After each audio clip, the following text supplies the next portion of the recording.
Hello dear students, अब जो है हमारा नेक्स्ट टॉपिक जो है इम्पोर्टेंट, बहुत ज़्यादा इम्पोर्टेंट टॉपिक है 6.1। और टॉपिक का नाम है भाषा, विषय, वस्तु। और हम किस जो है टेक्स्ट की भाषा, विषय, वस्तु पर बात करेंगे, यानी कि लैंग्वेज एंड कंटेंट। लैंग्वेज और कंटेंट जो है किसकी हम बात करेंगे, वो हम बात करेंगे महाभारत की। क्वेश्चन होगा in the which language the Mahabharata is written, किस भाषा में महाभारत लिखा गया है और इसका कंटेंट क्या है, बहुत इंपॉर्टेंट है। आपको 3 मार्क्स 1 मार्क्स के लिए इंपॉर्टेंट हो सकता है। आइए शुरू करते हैं। जब हम लैंग्वेज की बात करते हैं बच्चों, किसी भी टेक्स्ट की, एग्जाम्पल के तौर पर हम बात करते हैं कि महाभारत जो है कौन सी लैंग्वेज में लिखा गया होगा, तो आप जनरली एक जो है आप एज्यूम कर सकते हैं कि महाभारत जो है बच्चों संस्कृत लैंग्वेज में लिखा गया है। तो ये तो क्लियर हो गया, आपको मालूम है कि महाभारत जो है बच्चों संस्कृत लैंग्वेज में लिखा गया है, संस्कृत भाषा में लिखा गया है। लेकिन इस संस्कृत भाषा का भी अंतर सबसे मेन ये है कि जो महाभारत की जो संस्कृत है, महाभारत जो कि संस्कृत लैंग्वेज में लिखा गया, लेकिन इम्पॉर्टेंट बात है कि इसकी भाषा सरल भाषा है, यानी कि सरल संस्कृत है। किसकी तुलना में, किसकी तुलना में? वेदों की तुलना में। वेदों की तुलना में जो है महाभारत की जो संस्कृत है वो सरल भाषा है।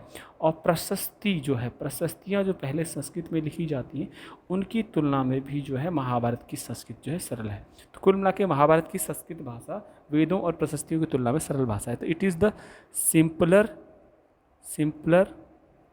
Sanskrit than the Vedas and प्रशस्ति के बारे में आप पढ़ चुके हैं, वो पहले भी आपको आ चुका है। तो प्रशस्तियों की तुलना में और वेदों की तुलना में महाभारत संस्कृत है। इसका मतलब ये है कि जो महाभारत है, इसीलिए ज़्यादातर लोग पूरे सब कॉन्टिनेंट में समझते हैं। तो महाभारत जो है, महाभारत इज़ वाइडली जो है understood, Mahabharata is widely understood in all over the Indian subcontinent, widely understood by in the Indian subcontinent. ये इसका पहले का रीज़न हो गया। दूसरा हम बात करते हैं बच्चों कंटेंट की, कि महाभारत का जो है कंटेंट कैसा है या विषय कैसा है। अगर हम विषय की बात करते हैं बच्चों किसी भी विषय की, तो विषय वस्तु क्या है, सब्जेक्ट क्या है, किस तरह से इसको किया गया है।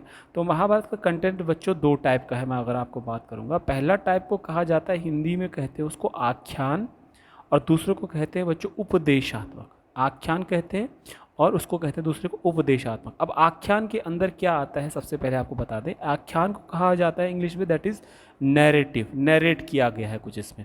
उपदेशात्मक को बोला जाता है डिडैक्टिक का मतलब होता है कि जिसमें कि आपको उपदेश हो, प्रीचेज हो, मतलब लोगों को कुछ कहा जा रहा हो, ये कहा जाता है। आइए हम पहले आख्यान की बात कर लेते हैं। तो आख्यान का मतलब क्या है, आख्यान में क्या क्या आता है। आख्यान what the narrative part of Mahabharata includes, तो it includes the stories, यानी कि कहानियाँ जो है महाभारत के आख्यान वाले पार्ट में है। दूसरा अगर हम बात करते हैं डिडैक्टिक पार्ट की, महाभारत का जो डिडैक्टिक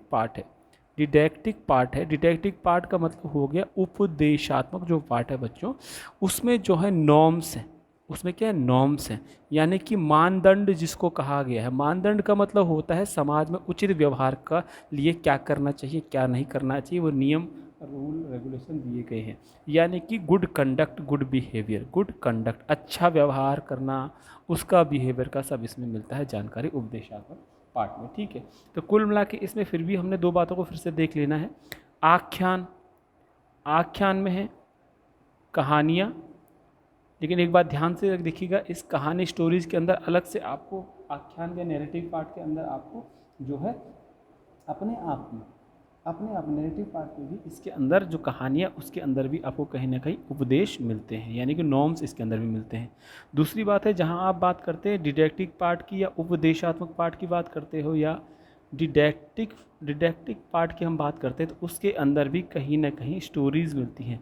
तो कुल मिला के जो महाभारत एक ऐसा रिलीजियस टेक्स्ट है जिसके अंदर जो है सोसाइटी के लिए नॉर्म्स मिलते हैं, चाहे स्टोरीज़ हो, चाहे वो डिडैक्टिक पार्ट हो। अब उपदेशात्मक पार्ट का मैं आपको बढ़िया उदाहरण देता हूँ। कोई भी संस्कृत का जो टेक्स्ट होता है उसके 2 पार्ट्स होते हैं, एक पार्ट होता है नैरेटिव, एक होता है डिडैक्टिक पार्ट। नैरेटिव पार्ट में स्टोरीज़ होती हैं और उसमें थोड़ा मैसेज देने का भी कोशिश किया जाता है। उपदेशात्मक में उपदेश ही उपदेश होते हैं, जिससे कि अगला जो आदमी को हम समझा रहे हैं उसको समझ में आ जाए, उपदेश समझ में आ जाए।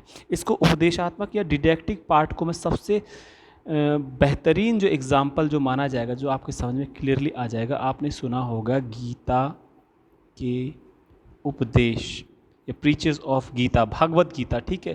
तो important part of Mahabharata is Bhagavad Gita. Bhagavad Gita मतलब गीता जिसको कहते हैं। तो अब गीता में क्या है? गीता में श्री कृष्ण भगवान ने अर्जुन को उपदेश दिए हैं, श्री कृष्ण भगवान ने अर्जुन को उपदेश दिए हैं। तो Bhagavad Gita includes the preaches, है ना, there are the some important message to the public, ठीक है। And by giving the advice to Arjun, lord Krishna is giving message to the complete world. तो that is the didactic portion. तो आपने कई बार सुना होगा भागवत गीता एक ग्रंथ है, पर कंप्लीटली अगर मैं आपको बोलूं तो महाभारत जो है अपने आप में इसी के अंदर जो है गीता कंप्राइज्ड है, इसी के अंदर भागवत गीता है। भागवत गीता क्या महाभारत का एक भाग है, लेकिन अगर अलग करें डिडैक्टिक पार्ट को तो भागवत गीता एक डिडैक्टिक पार्ट है। क्या है? डिडैक्टिक पार्ट है। तो पर्पस ऑफ इंस्ट्रक्शन है। क्या मतलब है?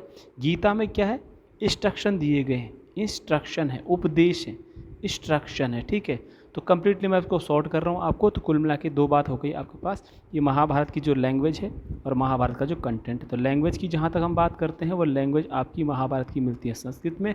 कंटेंट की जहाँ तक हम बात करते हैं तो एक कंटेंट आपका नैरेटिव हो जाता है जिसको हम आख्यान कहते हैं, दूसरा डिडैक्टिक हो जाता है। डिडक्टिव का मतलब आप उपदेशात्मक लगा सकते हैं, उपदेशात्मक का मतलब होता है instruction, they are the instruction. और सबसे बेहतरीन इंस्ट्रक्शन का एग्जाम्पल जो वर्ल्ड में दिया जाता है, lord Krishna to the Arjuna, advise Arjuna. तो पेंटिंग नीचे आपको दिखाई गई है, मैं आपको एक पेंटिंग दिखा देता हूँ। इसमें एक पेंटिंग आप देख सकते हैं, पेंटिंग में आपको दिखा सकते हैं हम कि जिसमें कृष्ण जो है, यहाँ पर पिक्चर आप ध्यान से देखेंगे जो इसमें एक तरह से एक अपने आप में यहाँ पर जो पिक्चर दिखाया जा रहा है आपको, कृष्ण जो है एडवाइस कर रहे हैं किसको? अर्जुन को एडवाइस कर रहे हैं। कहाँ पर? कुरुक्षेत्र के मैदान पर एडवाइस कर रहे हैं, जहाँ पर आपने सुना होगा कि जो अर्जुन थे उन्होंने जो अपने और जो वेपन्स थे वो सब बोला कि मैं तो अब लड़ने को बिल्कुल तैयार नहीं हूँ, भीष्म पितामह द्रोणाचार्य मेरे गुरु सामने खड़े हैं। लेकिन कृष्ण भगवान ने उनको, या कृष्ण ने उनको उपदेश दिया था, इंस्ट्रक्शन दिए थे, या उनको मैसेज दिया था, एडवाइस दी थी कि आपको लड़ना पड़ेगा। तो ये डिडैक्टिक पार्ट जो पूरा का पूरा भागवत गीता के प्रवचन या भगवत गीता के उपदेश या एडवाइजेस जो भगवत गीता के नाम से फेमस है, पूरा महाभारत में कंप्लीटेड जुड़ा हुआ, कनेक्टेड हुआ है, ठीक है। तो ये आपको करना है बच्चों। कुल मिलाकर ये बहुत ज़्यादा इंपॉर्टेंट पार्ट आपके लिए आता है। फिर मैं आपको बताने जा रहा हूँ फिर से एक बार कि महाभारत को शुरू में जब लिखा गया होगा तो ये ड्रामेटिक वे में लिखा गया होगा, यानी कि नाटकीय रूप था इसका। क्या था? नाटकीय रूप था, नाटक था शुरू में। धीरे धीरे करके बाद में इसको उपदेशात्मक पार्ट या डिडैक्टिक पार्ट जो है इसका बाद में जोड़ दिया गया। शुरू में कहानी थी महाभारत, एक नाटक था, बाद में डिडैक्टिक पार्ट जोड़ दिया गया। जैसे भगवान श्री कृष्ण का नाम आता है, उनकी भागवत गीता के प्रवचन इसमें फ्यूचर में जोड़ दिए, ठीक है। इस टॉपिक को समझने की कोशिश कीजिएगा। थैंक